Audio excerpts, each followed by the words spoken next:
We must constantly look at things in a different way.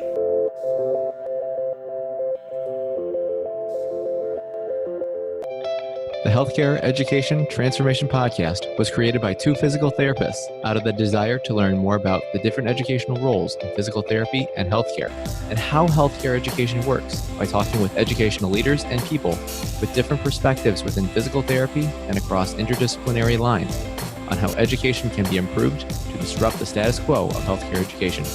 This is our journey, and thanks for listening.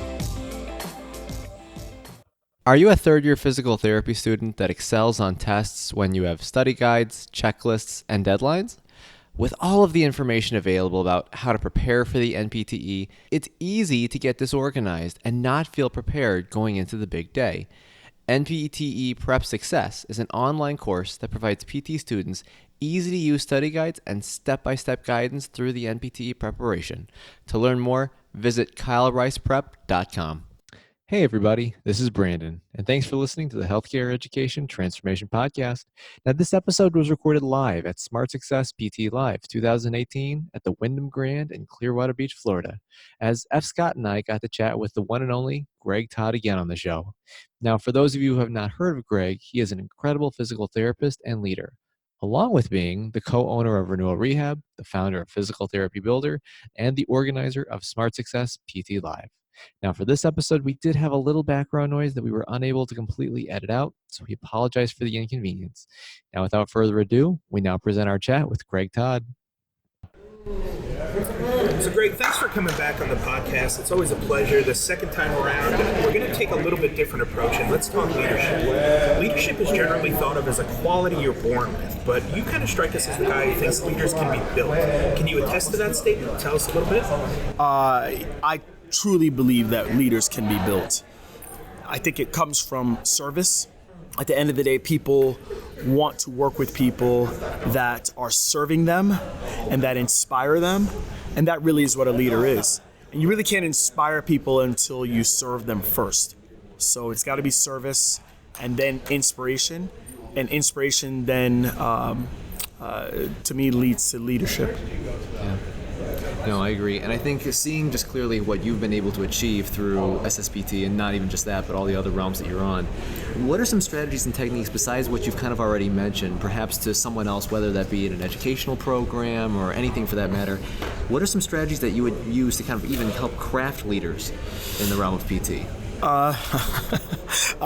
Okay, this answer might not be the typical answer, but customer service, personal development. You know, like in order to lead, you have to, you're gonna have to take the back seat. I'll give you a perfect example. So last night, I was doing an informal mentorship session with about 70 people, right? And somebody saw that I was there, and I was there for like 3.5 hours, and they went over and got me a glass of water, right? Mm-hmm. They got me a glass of water, which is awesome. But I looked to my right, and I saw somebody that didn't have water, so I gave it to them. Mm-hmm. And like that's really what you have to do. Like that's the type of stuff that you have to do in order to lead. You have to be a servant. And if you aren't, I'm not saying you can't lead, but I just don't think it'll be long lasting. That's profound. So it's not leading from the front; it's leading next to your crew, right, and bringing them along with you. Yeah, and yes, I mean that's exactly what it is, and you have to be okay. Like right now, there are next year at this event. By the way, we're doing this at Smart Success PT Live, ssptlive.com. Okay, but next year at this event, I'll be, I guess, the forefront name. But people are going to continue to get bigger and bigger and bigger, and I have to step away, and I have to be okay with that. I have to be okay with knowing that, like, I don't need to be the front and center guy. That there's going to be students next year that are going to come here and are going to be more excited to see other people than me, and that's okay. Yeah. You know, like even this year, I had to bring speakers that I knew that my audience could be served by, and I knew that those speakers might be better than me, and I'm totally okay with that. Yeah.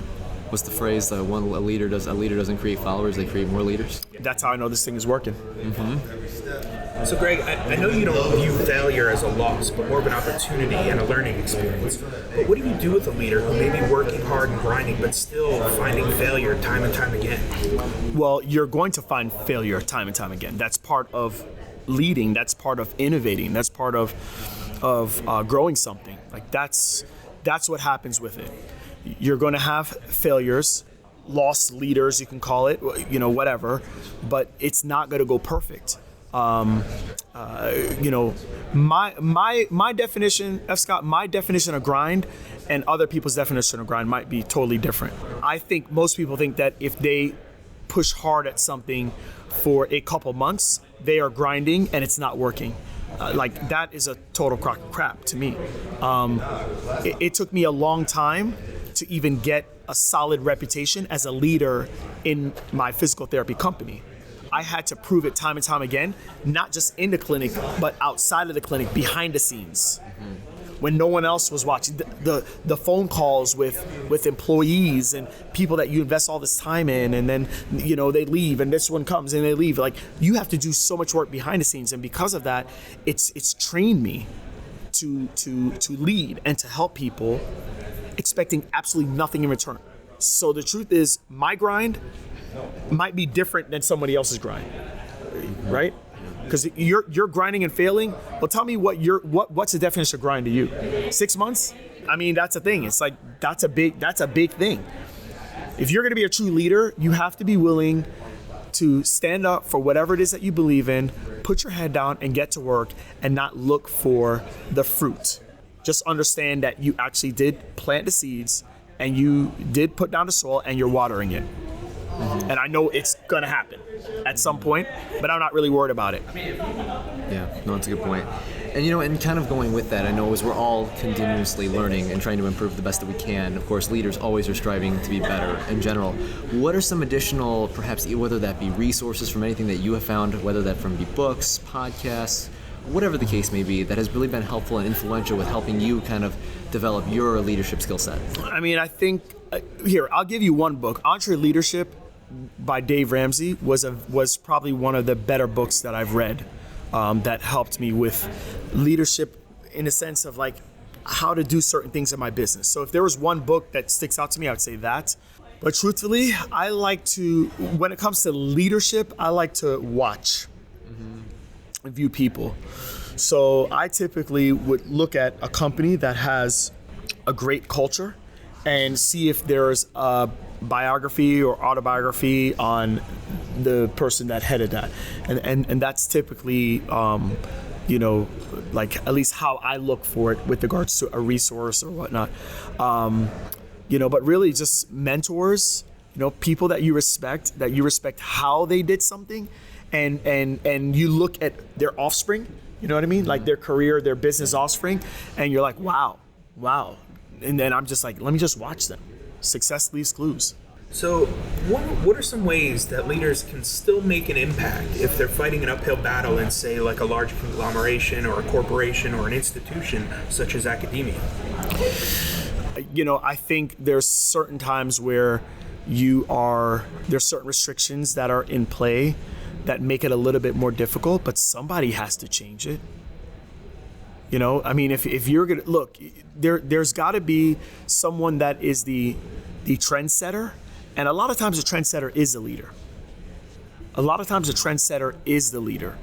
Ends up being the leader. So if we know that right now in academia, maybe it's not as it's not as much an environment to create leaders. I think the first thing we have to do is we have to change the environment. So it's going to take people to change the environment. And it takes trendsetters. It takes innovators. It takes the misfits to change the environment first, right? So that's huge. Yeah. So, Greg, we certainly respect your time and all that you've done, of course, for everything, of course. And, and we remember last time that when you were on the show, actually, I think you were our 4th episode. You want to know something? I remember exactly when it was. Yeah. Here, let me tell you guys real quick. So that was right after SSPT Live last year. Yeah. I know I got to tell you guys, so I hope this messes up your podcast. But I'll tell you this. So it was a day after I finished on the additional 2 days of SSPT Live, and I was supposed to have the schedule blocked. And I had one thing on a schedule. I was in my condo, my townhouse, and I was like done, like just emotionally, physically, everything spent. And I was like, wait a minute. Oh, I promise. And I was like, I'm not canceling it. And if you go back and you listen to that podcast, you'll see that my voice was gone, like how it is right now. You go back and listen to it. And I'm so glad that I did it. Like, I still remember it. So anyways, sorry. We certainly appreciate that for sure. It was one of the more impactful episodes early on for our listeners. I know that. So we usually ask this question at the end of every single episode, and the question, of course, for our audience is, if you could change one aspect of healthcare education, what aspect would you change and how? And remembering, of course, you wanted to have it, you really lobbied for better evaluation delivery. Right. Would you like to add another aspect on top of that? Marketing, yeah. I mean, absolutely, positively, no doubt. So let me tell you where I'm going with that, because I lobbied last time for a better eval, which is better customer service, really, patient service. Well, I think that if in traditional healthcare, or in traditional education, I should say, if we trained healthcare providers on marketing, there would be much more of a respect factor for it. And I think when you could respect how hard it is to acquire a patient, you actually treat them better. So I think marketing would actually help our customer service and our treatment levels. There would be a congruency between the message we're trying to relay and the communication we're trying to get to the patient. Right. Which just brings it all full circle. Exactly. To giving a better patient experience. Much better. Better treatment, which leads to better outcomes, and it keeps perpetuating itself. Yep. Well, Greg, thank you so much for your time. Where can people find you online and on social media if they want to catch up and follow up with you? GregToddTV.com is my website. GregToddPT on Instagram, YouTube. YouTube is probably my biggest following, and Facebook.com/The PT Builder. I'm everywhere. Fact. Access to healthcare is one of the largest issues facing both providers and patients, as millions of people worldwide lack timely and affordable access to healthcare. Anywhere Healthcare, a telehealth platform, is a simple, low-cost option for providers and patients that eliminates the barriers to access to all kinds of healthcare. To find out more, check out anywhere.healthcare, which is available in our show notes. And if you use the code HET in all caps when you email to sign up, you'll save 25% off the total cost. Thank you for attending class today, and we hope that you learned something and gained value from the content. If you'd like to schedule office hours with us, feel free to add us on Twitter at HET Podcast, on Instagram, HET Podcast, on Facebook, the Healthcare Education Transformation Podcast, and the homepage, healthcareeducationtransformationpodcast.com.